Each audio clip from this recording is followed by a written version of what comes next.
चलो question number 26 कर ली पछी लेक्चर पूरो करिए। बराबर। क्वेश्चन 26 सापेक्ष वेग समझाववानो छे।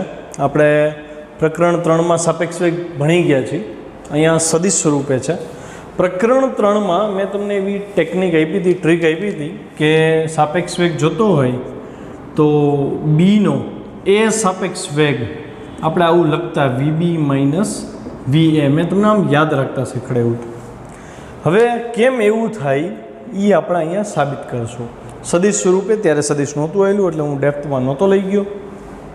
હવે સદિશ આપણે શીખી ગયા છીએ। સદિશની ત્રિકોણની રીત આપણને આવડે છે તો એની મદદથી હું તમને આ સમીકરણ કેવી રીતે આવે ને એ સાબિત કરતા શીખવાડી દઈશ। ચલો સૌથી પહેલાં ક્વેશ્ચન જુઓ કે યોગ્ય રીતે આકૃતિ દોરી सापेक्ष वेगनी समझूती आपो। हवे सौथी पहली बात आवे सापेक्ष वेग जोती होय एटले बे पदार्थ जोई केम के एक पदार्थनो बीजा पदार्थ सापेक्ष वेग लेवो पड़े ने। अथवा तो हूँ एवं कही सकूँ कि जे बे पदार्थनी वात करेली छे ए बे अलग अलग ट्रेन में बैठेला छे एटले के अलग अलग निर्देश फ्रेम में छे। निर्देश फ्रेम शुं छे एनी चर्चा आपणे प्रकरण 3 में थई हती। एवी फ्रेम निर्देश फ्रेमनी व्याख्या शुं हती तो के एवी परिस्थिति ज्यां तमे एक्स वाय झेड अक्ष ध्यान में लो छो, मतलब कि तमे एक्स वाय झेड परिमाण पर एनुं स्थान नक्की करी शको छो। प्लस साथे जो घड़ियाल पण लीधी होय मतलब समय पण इन्वोल्व करो तो ये आखी जे रचना बने एने आपणे निर्देश फ्रेम कही छीए। मैं एवी बात करी थी कि निर्देश फ्रेम बे प्रकारना होय, एक जड़त्वीय निर्देश फ्रेम होय, एक अजड़त्वीय निर्देश फ्रेम होय। जड़त्व निर्देश फ्रेम न्यूटनना पहला नियमनुं पालन करे અને અજડત્વ નિર્દેશ ફ્રેમ જે છે ન્યૂટનના પહેલા નિયમનું પાલન ન કરે। તો તરત સવાલ એમ થાય ન્યૂટનનો પહેલો નિયમ શું છે?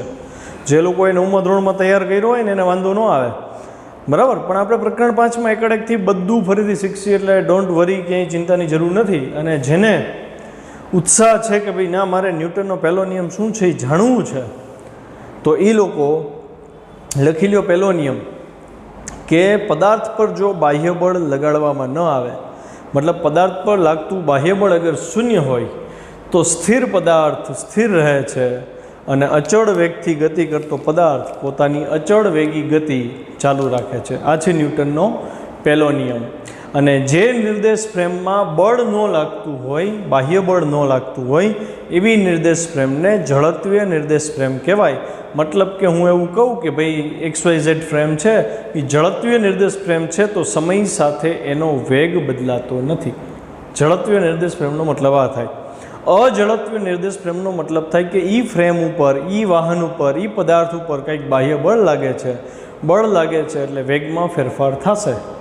तो इन शॉर्ट मारे तो जड़त्वीय और अजड़त्वीय वर्ड एक्सप्लेन करवा था। जड़त्वीय निर्देश फ्रेम में वेग अचल लई शकाय, अचल लेवो पड़े, और अजड़त्वीय निर्देश फ्रेम में वेग अनिश्चित होय, अनियमित होय, अचल होतो नथी।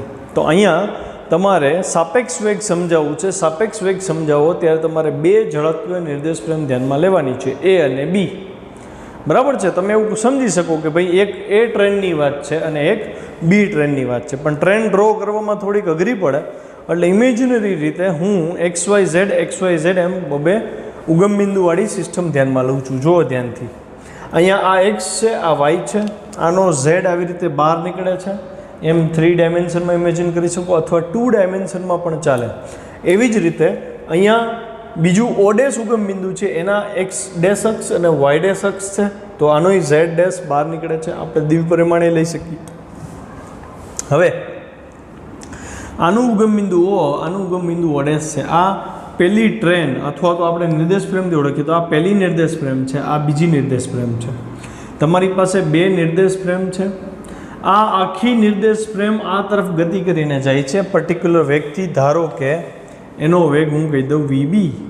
सेम वस्तु आ निर्देश फ्रेम है एना वेग ने कही दूँ VA।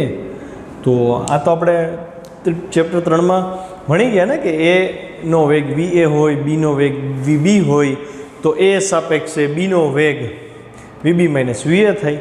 आ आपणे 1 डायमेंशन में भण्या। हवे 3 डायमेंशन है कि 2 डायमेंशन की अगर बात करिए तो तमारे सदिश ने ध्यान में लईने आगळ वधवुं पड़े। तो जो पहलो मुद्दो कि आकृति में एक बीजानी सापेक्षे अचल वेग थी जो आव्यो ने अचल वेग जड़त्वीय निर्देश फ्रेम होय एटले अचल वेग लेवो पड़े। अचल वेग थी गति करती 2 ઝડત્વીય નિર્દેશ ફ્રેમ A અને B દર્શાવેલ છે. છોકરાઓ કોઈ જો ઇંગ્લિશ રેફરન્સ બુક યુઝ કરતા હો તો બહુ સારું કહેવાય. ઝડત્વીય નિર્દેશ ફ્રેમને ઇનર્શિયલ ફ્રેમ પણ કહેવાય, ઇનર્શિયલ ફ્રેમ. અને અઝડપીય હોય તો આગળ નોન લાગી જાય, નોન ઇનર્શિયલ ફ્રેમ. તો ઇંગ્લિશ વર્ડ શીખતા રહેજો, બરાબર છે. હવે તમને એમ કીધું છે 2 ફ્રેમ છે A અને B, 2 ઝડપીય નિર્દેશ ફ્રેમ છે, એટલે બેના વેગ અચળ છે, સરખા છે એવું નથી કહેતો, પણ આનો વેગ v અચળ છે, આનો વેગ v અચળ છે, સમય સાથે આ બે બદલાતા નથી. હવે જોજો, ધારો કે એક અવલોકનકાર એટલે ઓબ્ઝર્વર, મતલબ કે એક વ્યક્તિ ટ્રેન એમાં બેઠો છે, બીજો વ્યક્તિ ટ્રેન બીમાં છે. અહીંયા ટ્રેનનો મતલબ નિર્દેશ ફ્રેમ જ છે.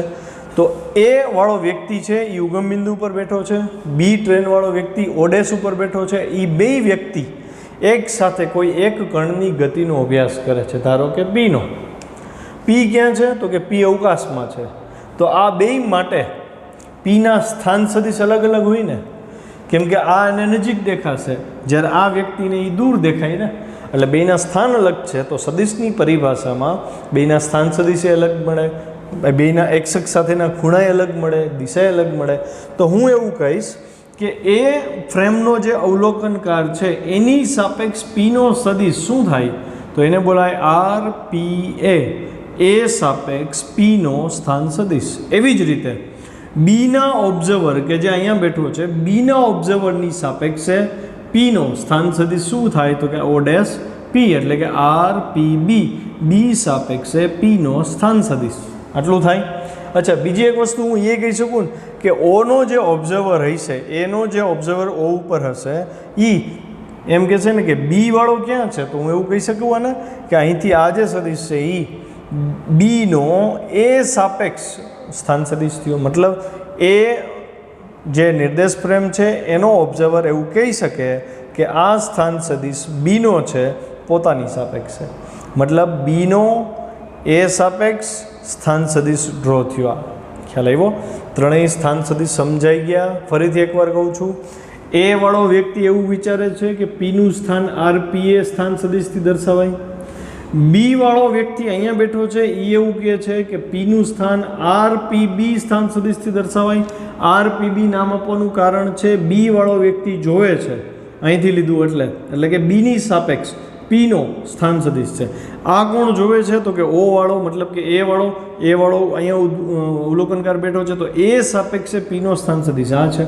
વળી એ વાળો ઓબ્ઝર્વર જોવે છે કે બી વાળો ઓબ્ઝર્વર અહીંયા છે, બેયના ઓબ્ઝર્વર ઉગમ બિંદુ ઉપર છે, તો એ વાળાની સાપેક્ષે બી વાળાનું સ્થાન આર બી એ થાય. જે ખૂબી છે આ થિયરીની, આ ત્રણ સદિશને સમજવાની જ છે. આજે મેં એક્સપ્લેનેશન આપ્યું ને, હું એવું ઈચ્છું છું કે રિવાઇઝ કરીને રિવાઇન્ડ કરીને 4-5 વાર જુઓ, મગજમાં છપાઈ જવું જોઈએ. ચલો, એ મુદ્દા અહીં સમજાવ્યા છે. ધારો કે એક અવલોકનકાર એમાંથીનો મતલબ એ નિર્દેશ ફ્રેમના ઉગમ બિંદુ ઉપર બેઠો છે એવું જ સમજવાનું. એમાંથી અને બીજો અવલોકનકાર બીમાંથી એટલે એ ક્યાં બેઠો છે? ઓડેસ ઉપર. કોઈ એક કણ પીની ગતિનો અભ્યાસ કરે છે. મતલબ એનો ઓબ્ઝર્વર ઓ ઉપર રહીને બીનો ઓબ્ઝર્વર ઓડેસ પર રહી અને બે પીની ગતિનો અભ્યાસ કરે છે. તો શું અભ્યાસ થયો તો કે ધારો કે ટી સમય, કોઈ ચોક્કસ સમય લેવો પડે તો જ નિર્દેશ ફ્રેમ કહેવાય.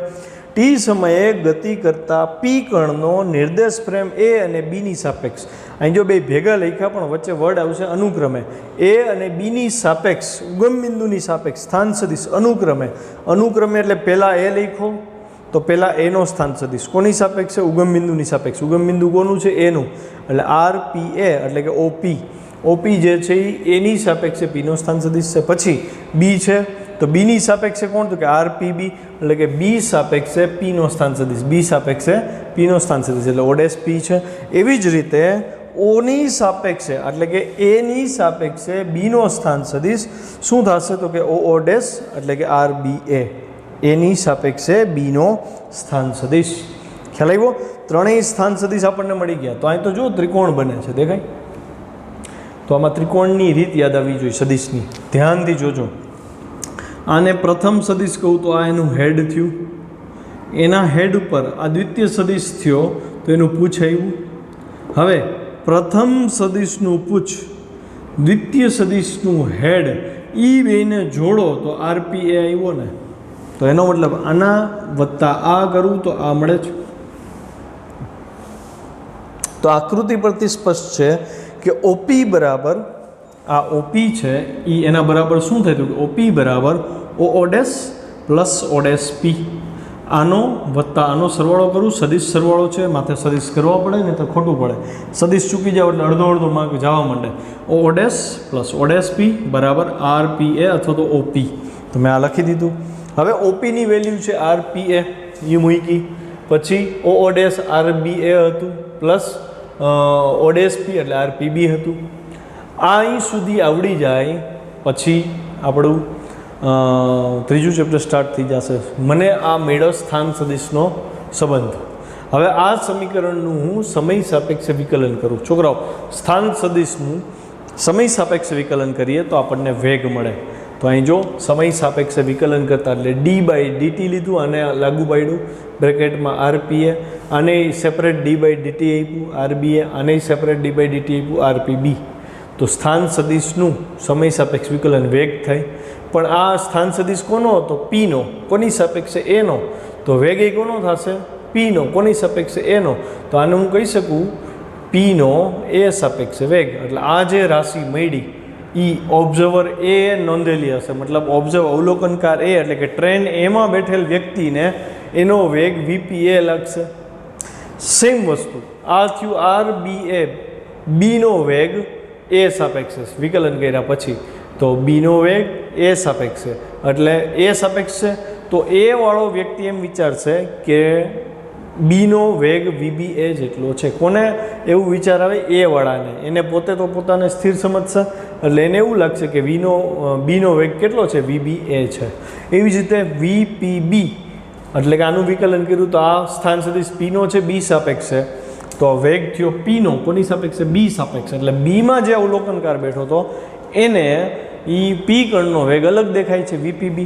તો એનો મતલબ એવો થયો કે સદિશ સરવાળા બાદબાકીની મદદથી બે અલગ અલગ નિર્દેશ ફ્રેમમાં રહેલા બે ઓબ્ઝર્વર માટે એક જ કણનો વેગ અલગ અલગ આવે છે. એને લાગે છે VPA છે, બીને લાગે છે VPB છે. તો આપણે એક ટર્મ ઉમેર્યું કે એ ફ્રેમ અને બી ફ્રેમનો સાપેક્ષ વેગ આટલો છે. તો આ ત્રણેયના સંબંધ ઉપરથી કોઈ પણ બે રાશિ આપી તો ત્રીજી આપણને મળી જાય. હવે વાત આવે આ સમીકરણ લઈ આવવાની. તો હું શું કરું છું, જો તમારો પ્રશ્ન મેં જે PDF ફાઇલ આપી છે એમાં એ અહીંયા પૂરો થઈ જાય છે, અહીંયા એ પૂરું કરી દીધું છે. ઓકે, હવે આગળ જુઓ. તો હું આને કરતા બનાવું, VBA ને કરતા બનાવી લઉં. તો આ ટર્મ આ બાજુ આવે તો માઇનસ થાય એટલે VPA તો પ્લસ જ હતું. આ ટર્મ લેફ્ટ સાઈડ લીધું એટલે માઇનસ VPB થયું. આને અહીંયા જ રાખ્યું એટલે ધન થયું. હવે ધ્યાનથી જોજો, આ ટર્મ બહુ અગત્યનું છે. આ VPB છે જે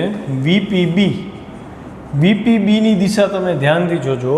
VPBની દિશા હું માની લો કે આ તરફ લઉં ફેરફારની દિશામાં, અથવા તો એનો જે કંઈ રિઝલ્ટન્ટ વેક્ટર મળતો હોય તો ધારો કે VPB આમ મેળવું આપણને. ઓકે, એની બદલે હું લખું તો VBP.